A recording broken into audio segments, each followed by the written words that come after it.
নমস্কার, আমি সাকিব আহমেদ। আমরা এখন প্রায় দাঁড়িয়ে আছি 2024-এর শেষ লগ্নে। আর কিছুক্ষণ পরেই 2025-এর সূচনা। সকলকে হ্যাপি নিউ ইয়ারের শুভেচ্ছা। 2024-এ যা ভুল ত্রুটি করেছি ক্ষমার দৃষ্টিতে দেখবেন। ছোট ভাই হিসেবে ক্ষমা করে দেবেন, ছেলে হিসেবে ক্ষমা করে দেবেন। আগামীতে এই ভুল থেকে শিক্ষা নিয়ে যেন 25-এ আমরা সেই শিক্ষাটাকে কাজে লাগাতে পারি। আর 2025-এ আমাদের একটাই চাওয়া, ভারতবর্ষ তথা বিশ্বের বুকে যে সাম্প্রদায়িক হানাহানি চলছে সেই সাম্প্রদায়িক সম্প্রীতির যেন মেলবন্ধন ঘটে। এই বিশ্বজুড়ে তৃতীয় বিশ্বের যে যুদ্ধের দামামা সেগুলো যেন বন্ধ হয়।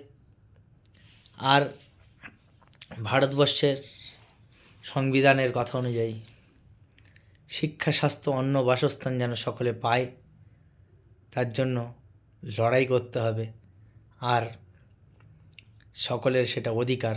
শিক্ষার শেষে কাজ, সকলের জন্য শিক্ষা। এবং বেকার যুবকরা যে আজ রাস্তায় বসে আছে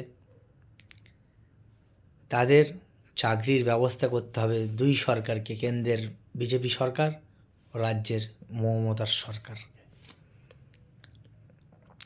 যারা ডিএ পাচ্ছেন না তাদেরকে ডিএ দেওয়ার ব্যবস্থা করতে হবে। সরকারি রিক্রুটমেন্ট যাতে চালু হয় সেই ব্যবস্থা করতে হবে। আর সমাজের বুকে যত অন্যায় অবিচার হবে যেন সব কিছু তার বিরুদ্ধে প্রতিবাদ করা যায়। নমস্কার, সকালে ভালো থাকবেন, সুস্থ থাকবেন।